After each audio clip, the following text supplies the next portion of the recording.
Monsieur Dufour, on va prendre un moment pour faire une petite rétrospective du fameux dossier du secteur S de la montagne du Mont-Sainte-Anne. Peut-être juste se rappeler, peut-être une petite rétrospective. Il y a eu en décembre toute une entrée, une grande conférence de presse pour annoncer des investissements à la montagne principale, donc à la montagne de ski alpin. Et par la suite, le secteur S, à ce moment-là, je ne pense pas qu'il y avait des annonces qui ont été faites. Vous pourrez me dire si je me trompe de ce côté-là, pour le mois en décembre. Effectivement, ça, on se rapporte au mois de décembre dans des annonces qui ont été faites par le gouvernement. En fait, à ce moment-là, le gouvernement faisait une offre de financement sous forme de prêts, dont 25 millions de prêts pardonnables. À ce moment-là, il n'y avait aucun argent de dédié au secteur S, à notre grand étonnement. Donc, ça, c'était ce cas. Donc, et un peu ce qui a mis les gens en grogne, c'était l'annonce qui a été faite ensuite le 28 février 2025 de cette année, où là, on annonce que la CEPAC, qui redevient propriétaire de ce qui touchait le secteur S, continue à laisser la gestion de ce secteur-là à RCR. Et là, on se rappelle, le 28, même on vous a vu à la télé, là, il y a eu quelque chose qui ne passait pas là, pour vous. Là. Mais en fait, pour l'ensemble de la population. Oui. Là, il faut comprendre, CEPAC redeviendrait gestionnaire, mais l'exploitation du ski de fond et du vélo de montagne serait sous l'exploitation de RCR. Comme c'est là actuellement, là. Actuellement, effectivement, parce que c'est à peu près les deux seules activités qui sont possibles. Bon, pourquoi est-ce que les gens sont en grogne? C'est que il y a quand même eu beaucoup de friction avec RCR. La qualité de service n'est pas là. On voit le déclin des infrastructures de façon significative sur le territoire. Alors de dire RCR va demeurer là. En plus, ils vont percevoir l'essentiel des revenus qui sont livrés dans le secteur S. Mais ça veut dire que ça condamne les développements futurs dans le secteur. Donc, et là, il y a eu, entre autres, des rencontres avec à la MRC. Vous avez rencontré également votre comité, les gens du côté de Saint-Ferréol-les-Neiges, le conseil de ville de Beaupré, celui de Sainte-Anne, pour montrer et revendiquer ces éléments-là, comme vous venez de dire. Il y a eu une manifestation importante de près de 1000 personnes le 8 mars. On se rappelle, c'est la Journée de la femme. Donc, il y a eu quelque chose, une grande mobilisation. Et par la suite, je pense que vous avez eu des rencontres là, à partir de ce moment-là avec les dirigeants de la CEPAC, dont M. Soucy, qui est le PDG de la CEPAC. Ces rencontres-là, comment vous les évaluez? Qu'est-ce que ça a apporté, selon vous, là, d'avoir rencontré le grand patron? Bon, d'abord, moi, je veux remercier M. Soucy d'avoir pris le temps d'écouter tout le monde, parce qu'honnêtement, il a rencontré les clubs, il a rencontré l'OBNL, mais il a rencontré l'ensemble des maires de la MRC, il a rencontré des intervenants du secteur touristique. Donc, il a fait quand même une bonne tournée, et je sais qu'il a fait une tournée plus large que ça, dans les faits.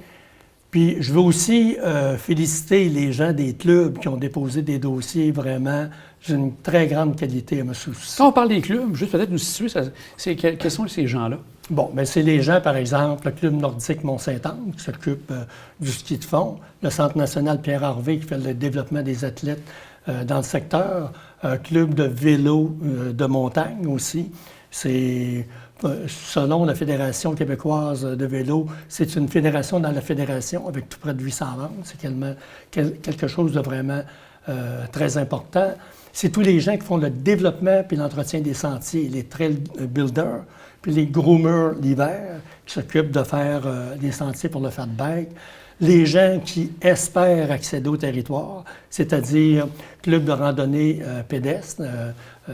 Ensuite, le club de ski hors-piste qui, eux aussi, voudraient accéder au territoire et à l'arrière-pays pour faire du ski de montagne puis du ski hors-piste sur le territoire. Donc, c'est de tous ces gens-là.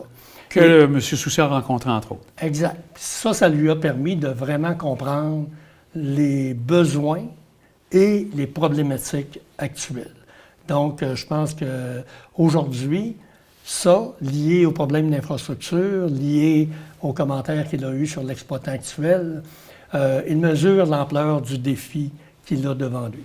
Parce que, comme vous dites, il y a la partie vélo, il y a la partie ski de fond, éventuellement, comme vous dites, la partie randonnée, raquettes, etc. Donc, il y a quand même déjà quelque chose qui se passe, mais il y a un potentiel encore plus grand qui pourrait être exploité de ce côté-là, du côté est. Bien, écoutez, si on regarde le ski de fond, avec un domaine de ski de fond vraiment unique là, dans l'est de l'Amérique du Nord, il y a un potentiel vraiment important. Les handicaps d'aujourd'hui pour le ski de fond, notamment l'entretien des pistes, avec des véhicules qui ne sont pas adaptés puis qui sont désuets. Donc, souvent, les deux véhicules sont en panne en même temps. Ce qui fait que quand il y a, par exemple, des événements importants, bien, les gens sont obligés de louer des véhicules pour être sûr que les pistes pourront être tracées. Bon, puis les pistes ne sont pas nécessairement tracées aux heures qu'il faut, etc. Donc, tout ça, c'est des problématiques. Les bâtiments sont vraiment dans un piètre état, puis à peu près pas de service. Donc, tu n'as pas de service de cafétéria. Les accès des chemins, tout ça, ça devient rapidement boueux, donc c'est difficilement accessible. Alors, si on se compare avec le prix le plus cher au Canada à 58 $ par jour, puis si on va voir à Kenmore, par exemple, où il y a un autre centre de développement national, bien, tout est flambant neuf, puis c'est la moitié du prix, même pas. Alors, on peut se poser des questions sur pourquoi est-ce qu'on n'arrive pas à faire ça ici. Ça, c'est l'exemple du ski de fond. Si on regarde vélo de montagne, c'est les bénévoles qui font le développement et l'entretien des pistes. En plus, ils vont même fournir leur propre équipement pour faire du traçage. Une motoneige ou, excusez, je n'ai pas de traduction en français, mais un ski dog, ils les achètent, ils les opèrent, ils les réparent, ils payent leurs assurances. Alors, c'est vraiment un effort important.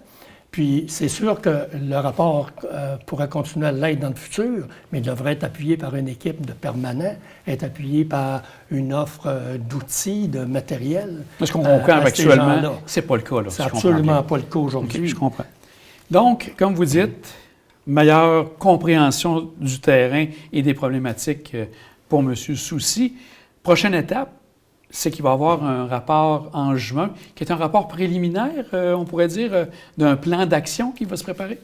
Bon, peut-être juste pour en arriver, avant d'en arriver au plan d'action, ce qui est important de comprendre, c'est demain, comme gestionnaire, la CEPAC doit faire en sorte que RCR, qui a été habitué de faire ce qu'il voulait sur le territoire, mais de favoriser à ce qu'il devienne un exploitant avec des niveaux de service, bien entendu, avec la CEPAC.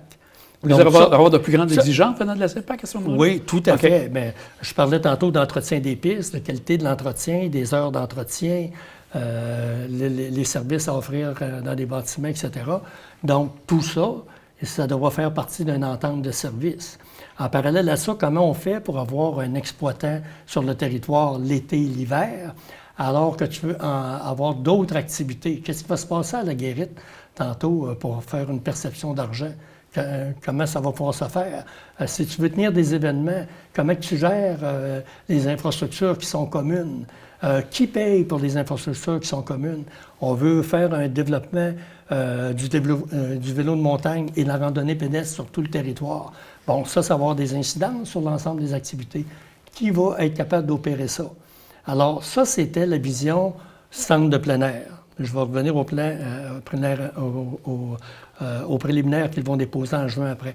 Alors, l'idée, c'est comment on fait pour mettre une entreprise, une PME, sans but lucratif, sur place, s'il n'y a plus de revenus. Ça ne fonctionne pas. Grosse partie. Bon, puis avec un joueur qui n'aime pas jouer avec les autres, qui aime jouer tout seul. Alors, ça aussi, c'est un défi important. Alors là, j'en viens à ce que M. Soucy s'est engagé à déposer.